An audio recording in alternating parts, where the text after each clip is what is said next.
दोस्तों, रामायण के बारे में लोगों की अलग अलग सोच है। कुछ लोग मानते हैं कि रामायण सच है, जबकि कुछ लोग इसके विपरीत है। लेकिन नासा ने रामायण के समय बनाए गए राम सेतु को समुद्र में खोज निकाला है।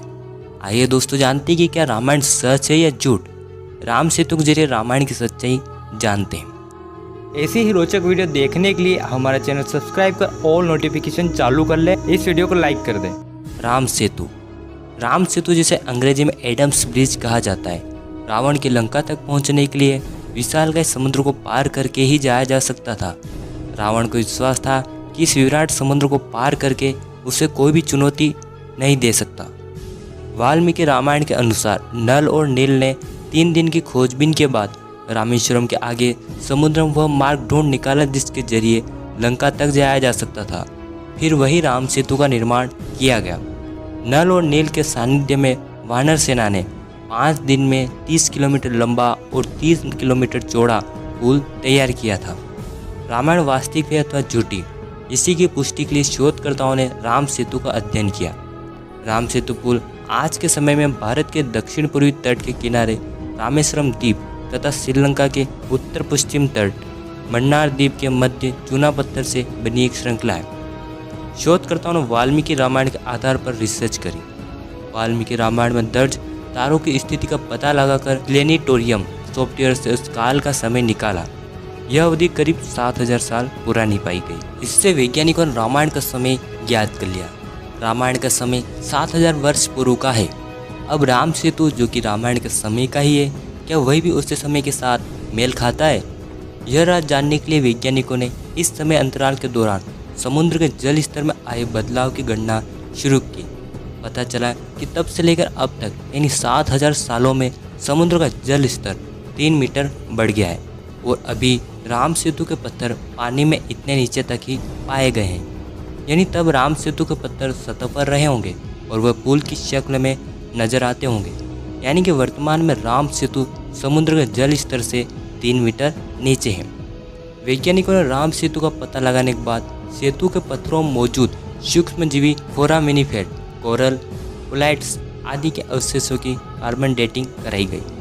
जब इनकी अवधि का पता चला तो रामायण को काल्पनिक नहीं माना जा सकता, क्योंकि जांच में इनकी समय अवधि भी 7000 वर्ष पुरानी ही निकले। अब यह साफ हो गया कि वाल्मीकि रामायण में दर्ज काल और राम सेतु के पत्थर एक ही अवधि को दर्शाते हैं। शोधकर्ताओं के अनुसार राम सेतु बनाने के लिए विशेष प्रकार के पत्थर उपयोग में लाए गए, जिसे विज्ञान की भाषा में प्यूमाइस स्टोन कहते हैं। यह पत्थर पानी में नहीं डूबता।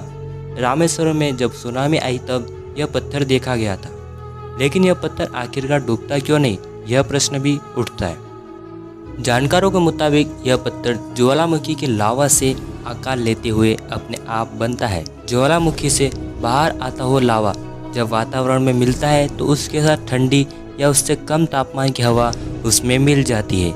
यह गर्म और ठंडे का मिलाप ही इस पत्थर में कई तरह के छेद कर देता है, जो अंत में इसे एक स्पंज जैसे हम आम भाषा में खरखरा कहते हैं, इस प्रकार का आकार देता है। इस पत्थर में हवा भरी रहती है जो इसे हल्का बनाती है, जिस कारण से यह डूबता नहीं है। पानी में राम सेतु बनाने में नल और नील की अगुवाई में जो राम सेतु बनाया गया था वह प्यूमाइस पत्थर से बनाया गया था। इस कारण से वह पानी में डूबा नहीं। लेकिन एक प्रश्न यह भी उठता है कि वर्तमान में राम सेतु पानी में कैसे डूबा हुआ है? जो पत्थर डूबते नहीं थे उन्हीं पत्थरों से निर्मित राम सेतु जलमग्न कैसे हुआ? दरअसल सेतु 7000 वर्ष पूर्व निर्मित किया गया था। तब से अब तक इन पत्थरों में बेहद कुछ बदलाव आए।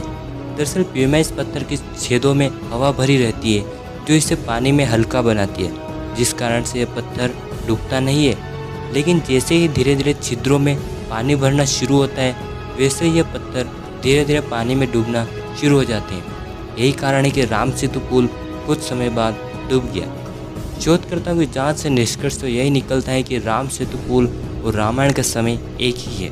दोस्तों, अब यह बात तो सिद्ध हो गई कि रामायण और राम सेतु का समय एक ही है।